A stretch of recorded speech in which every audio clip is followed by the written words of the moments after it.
നമസ്കാരം. ഉണ്ണിമൂന്നൻ നായകനായി എത്തിയ മാർക്കോ തിയേറ്ററുകളിൽ വലിയ കുതിപ്പ് തുടരുകയാണ്. 14 ദിവസത്തെ ഇതുവരെയുള്ള ബോക്സ് ഓഫീസ് കളക്ഷനുകളാണ് ഇപ്പോൾ പുറത്തു വന്നിരിക്കുന്നത്.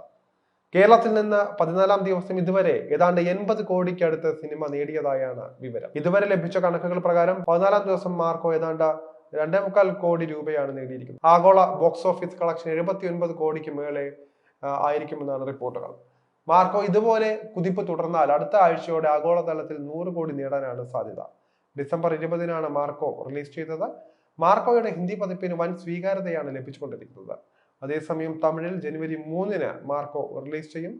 13-ാം ദിവസം മാർക്കോ ഇന്ത്യ നെറ്റ് കളക്ഷൻ 42.05 കോടിയാണ്. India gross 48.65 കോടിയായിരുന്നു. മൊത്തം 76 കോടി 75 ലക്ഷം രൂപ നേടിയെന്നാണ് റിപ്പോർട്ടുകൾ.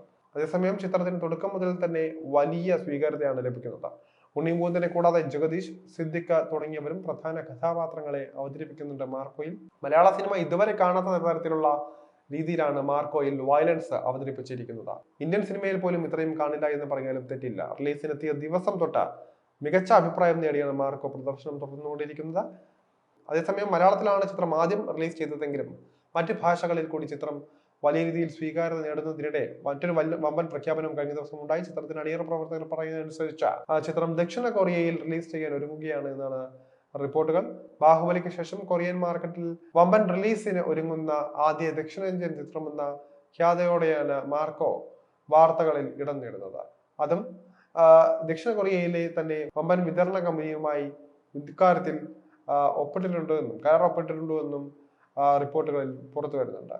ദക്ഷിണ കൊറിയൻ എന്റർടൈൻമെന്റ് പവർ ഹൗസായ നൂറി പിക്ചേഴ്സുമായി മാർക്കോ നിർമ്മാതാക്കൾ വിതരണ കരാർ ഉറപ്പിച്ചു എന്നാണ് അറിയാൻ കഴിയുന്നത്. എത്ര രൂപയ്ക്കാണ് ചിത്രം അവിടെ വിതരണത്തിന് എടുത്തത് എന്ന കാര്യം വ്യക്തമായിട്ടില്ല. കൂടുതൽ സ്ക്രീനുകളിൽ വമ്പൻ റിലീസായി തന്നെയാകും ചിത്രം പ്രദർശനം നടത്തുകയെന്നാണ് വിവിധ വെബ്സൈറ്റുകൾ നൽകുന്ന റിപ്പോർട്ടിൽ പറയുന്നത്. മലയാള സിനിമയ്ക്ക് തന്നെ ചരിത്ര നേട്ടവുമായാണ് മാർക്കോ റിലീസിന് എത്തിയത്. പാൻ ഇന്ത്യൻ ലെവലിൽ അറിയപ്പെടുമെന്ന് പോലും കരുതാതിരുന്ന ചിത്രമാണ് ഇപ്പോൾ ഇന്റർനാഷണൽ മാർക്കറ്റിൽ വലിയ നേട്ടം സ്വന്തമാക്കിക്കൊണ്ടിരിക്കുന്നത് എന്ന് പറയാനും പറ്റില്ല. ദക്ഷിണ കൊറിയയിൽ ചിത്രം വിജയിച്ചാൽ ആകെ കളക്ഷൻ കുതിച്ചുയരും. പ്രത്യേക നിബന്ധന കൂടി ഉണ്ട്. 1993-ൽ സ്ഥാപിതമായ സൂറി പിക്ചേഴ്സ് ദക്ഷിണ കൊറിയൻ ചരിത്ര വിതരണത്തിലെ മുൻനിര ശക്തിയാണെന്ന നിലയിൽ അവിടെ കാര്യമായി മുന്നേറ്റം ഉണ്ടാക്കിയ കമ്പനിയാണ് അവർ എന്ന് നിസ്സംശയം പറയാം. ഒരു മുൻനിര ശക്തി എന്ന നിലയിൽ അവിടെ കാര്യമായ മുന്നേറ്റം ഉണ്ടാക്കിയ കമ്പനിയാണ് അവർ ചിത്രം ഏറ്റെടുത്തതിലൂടെ വലിയ പ്രതീക്ഷയിലാണ് മാർക്കോ അണിയറ പ്രവർത്തകർ. മികച്ച നിലവാരമുള്ള അന്താരാഷ്ട്ര ചിത്രങ്ങൾ കൊറിയയിൽ എത്തിക്കുക എന്നാണ് കമ്പനിയുടെ നയം. വയലൻസ് ഒന്നും ഒട്ടും കുറവില്ലാത്ത ഇടമാണ് കൊറിയൻ സിനിമാ വ്യവസായം. അതുകൊണ്ട് തന്നെ ഉണ്ണിമൂന്നൻ ചിത്രം ഇവിടെ കാര്യമായ മുന്നേറ്റം ഉണ്ടാക്കുമെന്നാണ് പലരും കരുതുന്നത്. ചിത്രം കൊറിയയിൽ ഹിറ്റായാൽ മലയാള സിനിമയ്ക്ക് കൂടുതൽ വിപണികൾ തുറന്നു കിട്ടുമെന്ന പ്രത്യേകത കൂടിയുണ്ട്. ഏപ്രിലായിരിക്കും ചിത്രത്തിന്റെ റിലീസ് എന്നാണ് കരുതപ്പെടുന്നത്. അതേസമയം കളക്ഷൻ റെക്കോർഡിൽ മുന്നേറുകയാണ് മാർക്കോ. ബോളിവുഡ് മാർക്കറ്റിലും കാര്യമായ ലാഭമുണ്ടാക്കാൻ ചിത്രത്തിന് കൈകിട്ടുന്നു. വരുൺ ധവാൻ നായകനായ ബേബി ജോൺ പോലെ വമ്പൻ ചിത്രങ്ങൾ ഉണ്ടായിട്ടും അവയുടെ സ്ക്രീൻ കൗണ്ട് കുറച്ചുകൊണ്ടാണ് പലയിടത്തും മാർക്കോ ഷോ വർദ്ധിപ്പിക്കുന്നത്. അതാണ് ശ്രദ്ധേയകരമായ ഒരു കാര്യം.